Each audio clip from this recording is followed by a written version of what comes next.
Hello everyone, welcome to my channel. आज हम class 8 Sanskrit chapter 1 सुभाषितानी पढ़ेंगे।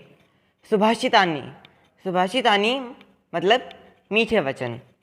सुभाषितानी को हिंदी में सुभाषित कहते हैं और ये शब्द सुभाषित, सु और भाषित इन दो शब्दों के मेल से बनता है। सु का अर्थ होता है सुंदर या मधुर तथा भाषित का अर्थ होता है वचन। इसी तरह इस शब्द सुभाषित का अर्थ होता है सुंदर वचन या मधुर वचन।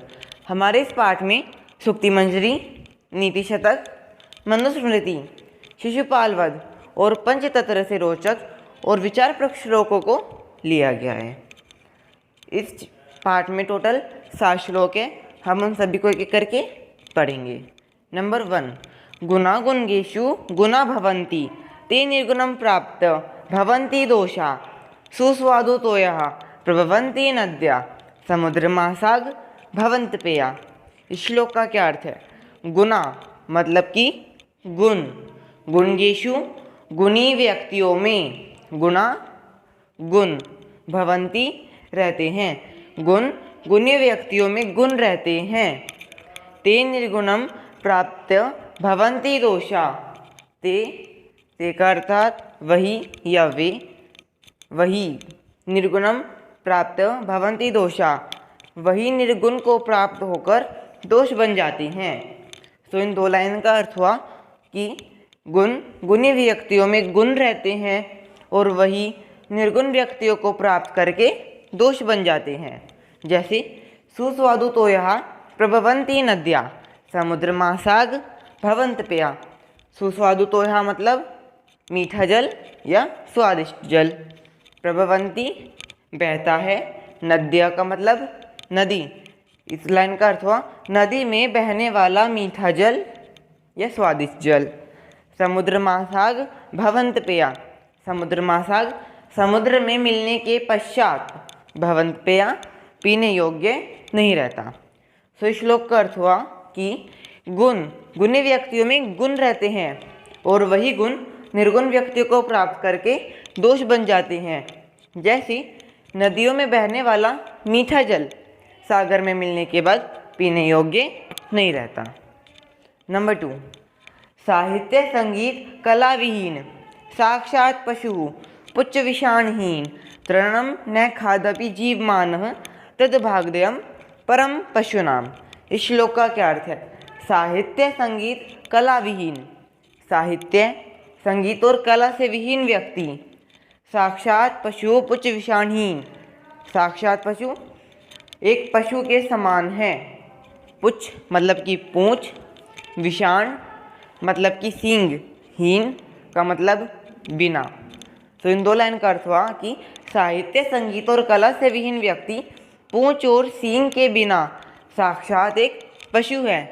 तृणम न खादपि जीवमान, तृणम का मतलब घास, न खादपि न खाते हुए भी, जीवमान जीवित है, तद्भागदेयं परम पशूनाम, तद्भागदे सौभाग्य, परम बहुत, पशूनाम पशुओं के लिए भी। सो इस श्लोक का क्या अर्थ हुआ? इस श्लोक का अर्थ हुआ कि साहित्य संगीत और कला से विहीन व्यक्ति पूंछ और सींग के बिना साक्षात पशु है और वह घास न खाते हुए भी जीवित है और यह पशुओं के लिए परम सौभाग्य की बात है। नंबर 3, लुब्धस्य नश्यति यश पिशुनस्य मैत्री निष्क्रियस्य कुलमर्थपरस्य धर्म विद्याफलं वयसीन कृपणस्य सौख्यम राज्यम प्रमद सचिवस्य नराधिपस्य। इस श्लोक का क्या अर्थ है? लुब्धस्य मतलब कि लोभी, नश्यति यश, यश नष्ट होता है, लुब्धस्य नश्यति यश लोभी का यश नष्ट होता है। पिशुनस्य मैत्री, जो पिशुनस्य का मतलब चुगलखोर, मैत्री का मतलब मित्रता। निष्क्रियस्य कुलमर्थपरस्य धर्म, निष्क्रियस्य मतलब जिसकी क्रिया नष्ट हो चुकी हो, कुलमर्थपरस्य, कुलमर्थपरस्य कुल और अर्थपरस्य इन 2 शब्दों के मेल से बना है। तो हम इसे ऐसे रीड करेंगे, निष्क्रियस्य कुलम अर्थपरस्य धर्म। ये इस तरीके से रीड होएगा। निष्क्रियस्य कुलम का मतलब जिसकी क्रिया नष्ट हो चुकी हो उसका कुल, अर्थपरस्य धर्म, अर्थपरस्य का मतलब धन के लोभी का धर्म। विद्याफलम व्ययसीन, व्ययसीन का मतलब बुरी लत वाले का, विद्याफलम विद्या का फल। कृपणस्य सौख्यम, कृपणस्य का मतलब होता है कंजूस व्यक्ति का, सौख्यम सुख। राज्यम प्रमथ सचिवस्य नराधिपस्य, राज्यम का मतलब राज्य, प्रमथ सचिवस्य आलसी मंत्रियों वाले, नराधिपस्य मतलब राजा का। तो इस श्लोक का अर्थ हुआ कि लोभी का यश नष्ट होता है, चुगलखोर की मित्रता, जिसकी क्रिया नष्ट हो चुकी हो उसका कुल, धन के लोभी का धर्म नष्ट होता है, बुरी लत वाले का विद्याफल, कंजूस का सुख और आलसी मंत्रियों वाले राजा का राज्य। नंबर 4, पित्वा रसम तु कटुकम मधुरम समानम माधुर्येव जनियेन मधुमक्षिकासु संततैव समसज्जन दुर्जाना श्रुत्वा वच मधुर सुक्तम सृजन्ति। इस श्लोक का क्या अर्थ हुआ? पित्वा मतलब कि पीकर, रसम मतलब कि फूलों का रस, तू कटुकम मधुरम समान यानी कि कड़वे और मीठे रस को समान भाव से पीकर, माधुर्येव मतलब कि शहद, जनियेन मधुमक्षिकासु मधुमक्खी बनाती हो। तो इस लाइन का अर्थ हुआ कि मधुमक्खी कड़वे और मीठे रस को समान भाव से पीकर माधुर्य यानी कि शहद को बनाती है। संतथैव समसज्जन दुर्जाना श्रुत्वा वच मधुर सुक्तम सृजन्ति। संत तथैव का मतलब बिल्कुल उसी तरह संत भी, समसज्जन दुर्जाना सभी अच्छे और मीठे, श्रुत्वा वच वचनों को सुनकर, मधुर सुक्तम सृजन्ति अच्छी वाणी का सृजन करते हैं। तो इस श्लोक का अर्थ हुआ कि मधुमक्खी कड़वे और मीठे रस को समान भाव से पीकर मीठे शहद को ही बनाती है, बिल्कुल उसी तरह जैसे संत सभी अच्छे और बुरे वचनों को सुनकर मधुर सुक्तम यानी कि अच्छी बोली का ही सृजन करते हैं, अच्छी बोली ही बोलते हैं। नंबर 5, विहाय पौरुषम यो ही देवालंबते प्रसाद सिंहवाद तस्य मूर्धनि तिष्ठति वायसा। इस श्लोक का क्या अर्थ हुआ? इस श्लोक का अर्थ हुआ विहाय, विहाय का मतलब छोड़कर, पौरुषम परिश्रम को, यो का मतलब जो, ही निश्चित रूप से, देवालंबने भाग्य का सहारा लेता है। तो इस लाइन का अर्थ हुआ जो व्यक्ति अपने परिश्रम को छोड़कर निश्चित रूप से सिर्फ भाग्य का सहारा लेता है, प्रसाद सिंहवत तस्य मूर्धनि तिष्ठति वायसा। प्रसाद सिंहवाद महलों पर बैठे सिंह की तरह, तस्य मूर्धनि, तस्य का मतलब जिसके, मूर्धनि सिर पर, तिष्ठन्ति वायसा, वायसा का मतलब कौवे, तिष्ठन्ति बैठते हैं। सो इस श्लोक का अर्थ हुआ कि जो व्यक्ति अपने परिश्रम को त्याग कर निश्चित रूप से सिर्फ भाग्य का सहारा लेता है, उसकी हालत महल में बैठे उस सिंह की तरह होती है जिसके सिर पर कौवे बैठते हैं, यानी कि उसका कोई अस्तित्व नहीं रह जाता।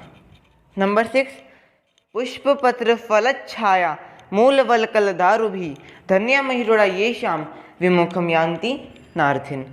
इस श्लोक का क्या अर्थ है?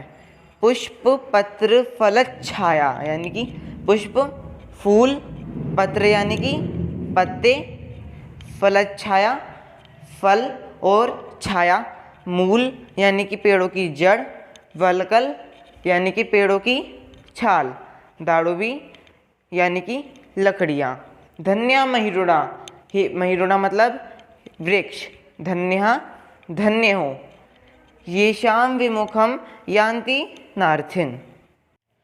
ये शाम का मतलब जिनके, विमुखम खाली हाथ, यान्ति नार्थिन, यान्ति का मतलब जाते, नार्थिन का मतलब नहीं याचक। तो इस श्लोक का अर्थ हुआ कि पुष्प, फल पत्ते और छाया, जड़, छाल और लकड़ियों से, हे वृक्ष तुम धन्य हो, जिनके याचक कभी खाली हाथ नहीं जाते। नाउ लास्ट श्लोक ऑफ दिस चैप्टर।